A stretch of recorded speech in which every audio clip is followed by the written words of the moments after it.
আসসালামু আলাইকুম আরহামতুল্লাহি ওয়া আলহামদুলিল্লাহ ওয়াসসালাতু ওয়াসসালামু আলা রাসূলিল্লাহ আম্মা বাদ। যারা আমাদের সাথে আছেন, আমরা সেহের বা জাদু নিয়ে আলোচনা করছিলাম। তো এই দার্সে আমরা আলোচনা করব বিভ্রাট সৃষ্টির জন্য যে জাদু করা হয়ে থাকে, মস্তিষ্ক বিকৃতির জন্য যে জাদু করা হয়, ইস্তেহাজার জন্য বা কখনো কখনো জাদুর প্রভাবে ইস্তেহাজাও হতে পারে। ইস্তেহাজাকে আমরা সাধারণত বলি অতিরিক্ত রক্তস্রাব। একজন নারীর জীবনে বা নারীর জন্য যতটুকু স্বাভাবিক 3 থেকে 10 দিন তার চেয়ে অধিক হওয়া, অথবা অনিয়মিত ঋতুস্রাব। চলুন আমরা প্রথমেই বিভ্রাট বা দৃষ্টিভ্রম সৃষ্টির জন্য যে জাদু করা হয়ে থাকে সে সম্পর্কে কিছু আলোচনা। আমরা যে মুসা আলাইহিস সালামের সময়ে জাদুকরদের যে আলোচনাটা পড়েছি সেটা মূলত এই শ্রেণীরই অন্তর্ভুক্ত, যেখানে মুসা আলাইহিস সালাম জাদুকরদের লাঠিকে তাদের রশিকে সাপ মনে করেছিলেন। একটা বিভ্রাট সৃষ্টি হয়েছে অথবা চোখের ধাঁধা সৃষ্টি হয়েছে, যেটাকে আমরা অনেক সময় ইলিউশন বলে থাকি। হ্যালুসিনেশন তৈরি হয় যে জাদুর মাধ্যমে। তো এই যে জাদুতে তৈরি হয়েছে, তো বলতে পারি যে তো জাস্ট এক ধরনের চোখের ধাঁধা সৃষ্টি করা হলো, এর দ্বারা একজন মানুষ কি করে অসুস্থ হয় বা কি করে এটা তার উপর প্রভাব সৃষ্টি করতে পারে। আসলে দেখুন, মুসা আলাইহিস সালামের সামনে যখন সাপটা ছিল উনি ভয় পেয়েছেন। যদি কারো জীবনে বা দৈনন্দিন জীবনে সে নিয়মিত এই ধরনের সাপ দেখে, যে পা ফেলতে গেলেই দেখে পায়ের নিচে সাপ, বিছানায় শুতে যাচ্ছে দেখে সেখানে সাপ, তো সেই মানুষটার ঘুম না হওয়ার জন্য, স্বাভাবিক জীবন চলাফেরা বিঘ্নিত হওয়ার জন্য, অসুস্থ হওয়ার জন্য আর অন্য কোনো কারণ কি যথেষ্ট প্রয়োজন আছে? না, এই একটি কারণই যথেষ্ট, একটি কারণই যথেষ্ট। ঠিক একইভাবে এই যে বিভ্রাট সৃষ্টি জাদু যখন তৈরি হয় তখন, বা এটা জিনের মাধ্যমে হয়ে থাকে অনেক সময়, জিনের আশ্রয়ের কারণেও হয়। অনেক সময় দেখা যাচ্ছে যে সে নিয়মিত একটা মানুষকে দেখছে, তার সাথে কথা বলছে, তারপরে মানে সে আর স্বাভাবিক একটা জগতে সে থাকে না, সে অন্য অনেক কিছু দেখতে পায়। তো আমরা বলছি এ ধরনের রোগীদেরকে ডাক্তাররা অনেক সময় স্কিজোফ্রেনিয়ার রোগী বলে আখ্যায়িত করেন। স্কিজোফ্রেনিয়ার সাথে মিল রেখে আরো অনেক ধরনের রোগ আছে যেগুলো স্কিজোফ্রেনিয়ার কাছাকাছি। তো তবে এই ধরনের সিমটম প্রকাশ পেলে সবাই যেমন জিনের আসরে বা জাদুতে আক্রান্ত রোগী নয়, তেমনি সবাই সিজোফ্রেনিয়ায় আক্রান্ত নয়। এখানে একটি বিষয় বলে রাখা জরুরি মনে করছি, সেটা হলো জিনের আসর, জাদুর আসর, বদনজর এগুলো কোনো রোগ নয়, ভালো করে বুঝতে হবে। এইগুলো কি করে, এগুলোর কারণে কিছু কিছু ব্যক্তির মধ্যে বিভিন্ন রোগ সৃষ্টি হয়। রোগ সৃষ্টি হয়, সেটা সিজোফ্রেনিয়া হতে পারে, সেটা অন্য কোনো রোগ হতে পারে, মানসিক রোগ, আরো যে রোগগুলো আছে অন্য কোনো রোগ হতে পারে, অথবা সেই রোগটা শারীরিক রোগে স্থানান্তর হতে পারে। অর্থাৎ এগুলো রোগের কারণ সেই রোগটা শারীরিক রোগ হিসাবে কিংবা মানসিক রোগ হিসাবে ব্যক্তির মাঝে প্রকাশিত হয়। সুতরাং কোনো ব্যক্তির মাঝে সিজোফ্রেনিয়ার লক্ষণ দেখেই তাকে সিজোফ্রেনিয়ার রোগী বলে দেওয়ার কোনো সুযোগ নাই। সিজোফ্রেনিয়ার একটা রোগী যখন এক্সট্রিম পর্যায়ে পৌঁছে যায়, এক্সট্রিম পর্যায়ে পৌঁছে যাওয়ার পরে তাকে আর সুস্থ করা অনেক ক্ষেত্রে অসম্ভব হয়ে ওঠে।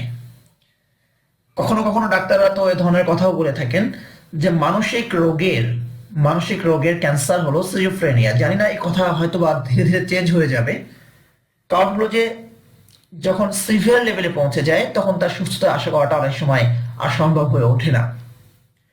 ঠিক একইভাবে আমরা দেখছি আহ, দীর্ঘদিন ধরে জিনের আসরের যে রোগীগুলো আছে তাদের থেকে অনেক সময় জিন যেতে চায় না। রুকিয়াতে তাদের উপর কোনো প্রভাব সৃষ্টি করে না। রুকিয়া রেখে দেখা যায় যে কবিরাজদের কাছে যায়, 20 কবিরাজ 30 কবিরাজও ঘোরা হয়ে যায়, তার রোগ আর ভালো হচ্ছে না। কারণ হলো ওইটাই জিনের আসর। কিন্তু জিন তাকে এমন ভাবে আসর করেছে, জিন যদি চলেও যায় সে যে অলরেডি সিজোফ্রেনিয়ার রোগী হয়ে যাচ্ছে। জিন যদি তাকে তার থেকে চলেও যায়, জিন যদি টিকতেও না পারে, সে নিজেই এতটা এফেক্টেড, নিজেই সিজোফ্রেনিয়ার রোগী। সুতরাং একটা রোগ শরীরে বাসা বাঁধলে আস্তে আস্তে যেমন ক্যান্সার হয়ে যেতে পারে, ঠিক একইভাবে জিনের আসর, জাদুর প্রভাব এগুলো মানুষের মাঝে রোগ সৃষ্টি করে। তো জাদু বা জিনের আসর কেটে গেলেও সেই রোগ যদি অনেক দিন হয়ে যায় সেটা একটা স্থায়িত্ব লাভ করতে পারে। আবার একটা জায়গায় যখন জিন বা জাদু দৃঢ়ভাবে বসে যায় তো সেই রোগটা বা সেই কারণটা দূরীভূত করাও তো অনেকটা কঠিন হয়ে যায়। সুতরাং আমাদেরকে একটু সতর্ক থাকতে হবে। বিভ্রাট বা দৃষ্টিভ্রম সৃষ্টির জন্য জাদু, এ ধরনের জাদুর ফলে নির্দিষ্ট ব্যক্তির মাঝে এক ধরনের হ্যালুসিনেশন সৃষ্টি হয়। সে এমন কিছু দেখতে পারে যার আসলে কোনো অস্তিত্ব নেই। ভিকটিম ছোটকে বড়, বড়কে ছোট দেখতে পারে, স্থির বস্তুকে চলমান দেখতে পারে, সে নিজেকে সুপ্রিম পাওয়ার ভাবতে পারে।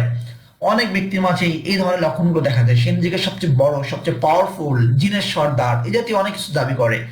কারণ সে এই ধরনের হ্যালুসিনেশন জিন তৈরি করে, অথবা আসলেই সে মানসিক রোগে আক্রান্ত হতে পারে, অথবা জিনের আসলের কারণে যে রোগটা তৈরি হয়েছে, যে বিভ্রাট সৃষ্টি হয়েছে, সেখান থেকে তার মাঝে এই ধরনের কল্পনা আসতে থাকে। সেই কল্পনা নিয়মিত আসার কারণে একটা সময় তার কাছে এটাকেই মনে হয় বাস্তব। তো সে নিজেকে সুপ্রিম পাওয়ার ভাবতে পারে, ইত্যাদি নানা ধরনের অসংলগ্ন আচরণ রোগীর মাঝে প্রকাশ পেতে পারে। এখানে জাস্ট কিছু সিমটম উল্লেখ করা হলো। এই জাতীয় আরো অনেক ধরনের লক্ষণ তার মাঝে প্রকাশ পেতে পারে। তো মস্তিষ্ক বিকৃতি জাদুর কিছু লক্ষণ রয়েছে: সবকিছু ভুলে যাওয়া, স্মৃতিশক্তি অস্বাভাবিকভাবে লোপ পাওয়া, কথা জড়িয়ে যাওয়া, সাবলীলতা হারিয়ে যাওয়া, উদাসীনভাবে তাকিয়ে থাকা, কোনো কাজে বা কোথাও স্থির না থাকা, অথবা কাজে মন না বসা, কোনো কিছু সিরিয়াসলি না নেওয়া, আনমনা ভাব থাকা, এই জাতীয় অনেক লক্ষণ ব্যক্তির মাঝে প্রকাশ পেতে পারে। সে একই কথা এখানেও প্রযোজ্য, যে কোনো লক্ষণ দেখা গেলেই যে জাদুর লক্ষণ সেটা বলে দেওয়া যাবে না। যেমন একই লক্ষণ বিভিন্ন রোগের সিমটম হতে পারে।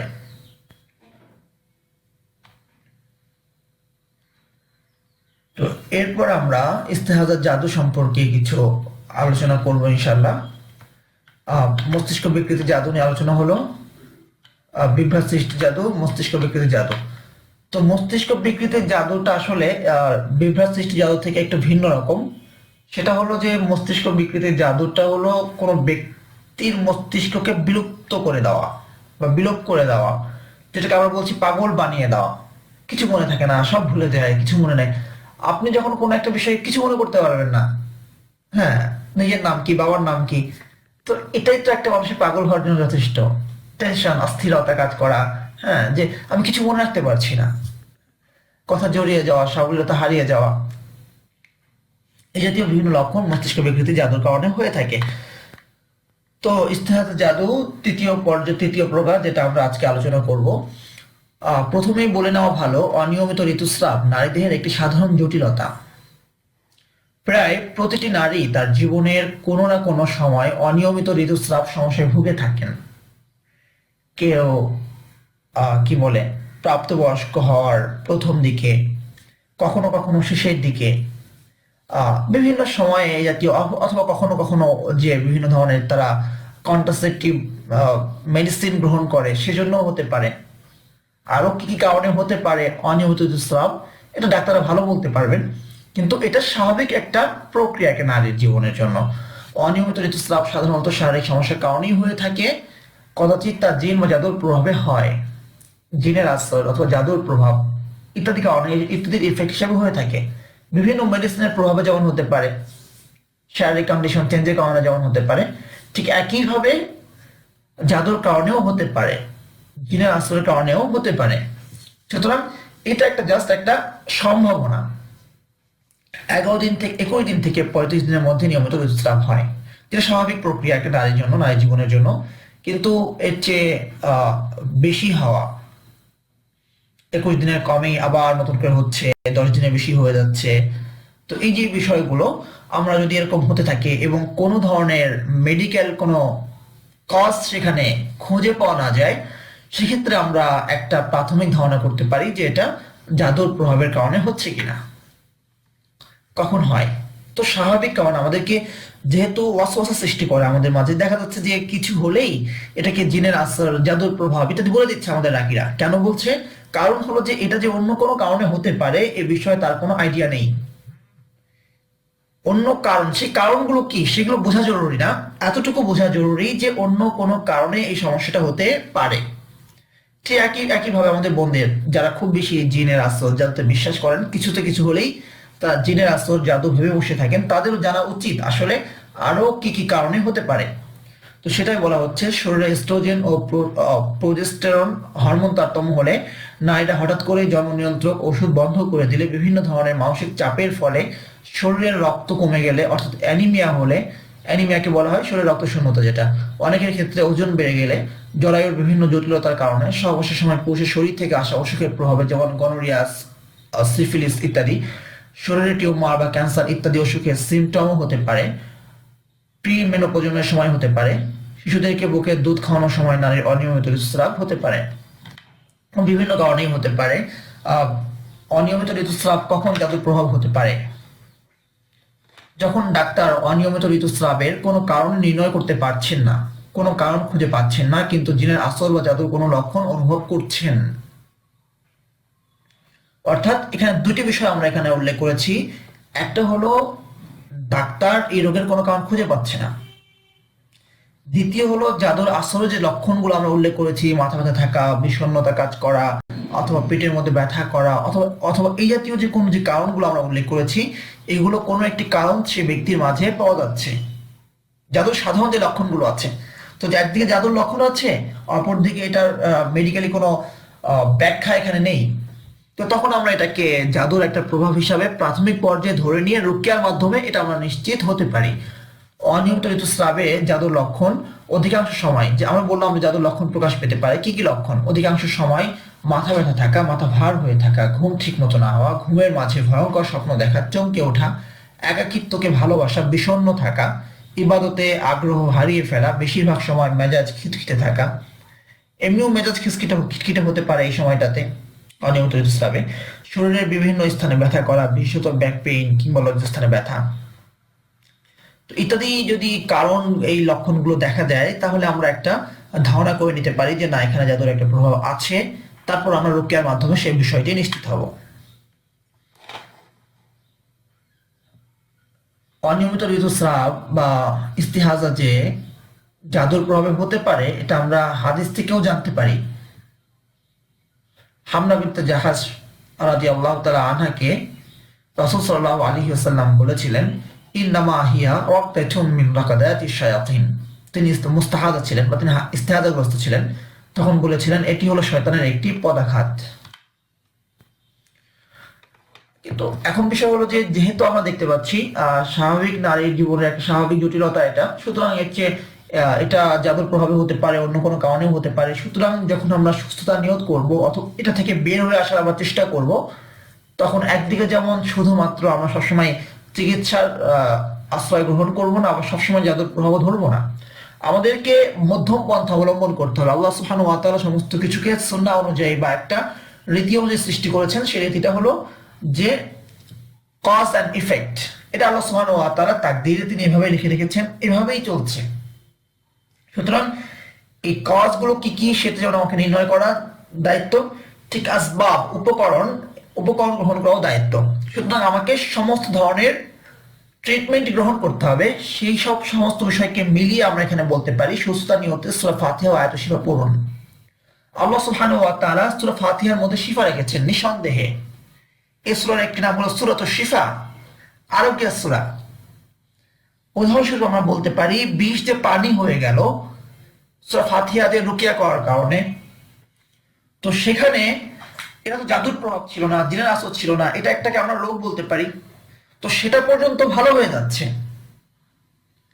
তাহলে যে কোনো রোগ আল্লাহ সুবহানাহু ওয়া তাআলা সূরা ফাতিহার মাধ্যমে কিংবা আয়াতুশ শিফার যে আয়াতগুলো আছে, বিশেষ বিশেষ কিছু আয়াত, যে আয়াতগুলো পড়লে আমাদের মাঝে এই বিশ্বাসে দৃঢ় হয় যে আল্লাহ সুবহানাহু ওয়া তাআলাই সুস্থ করেন, সেই আয়াতগুলো আমরা পড়তে পারি।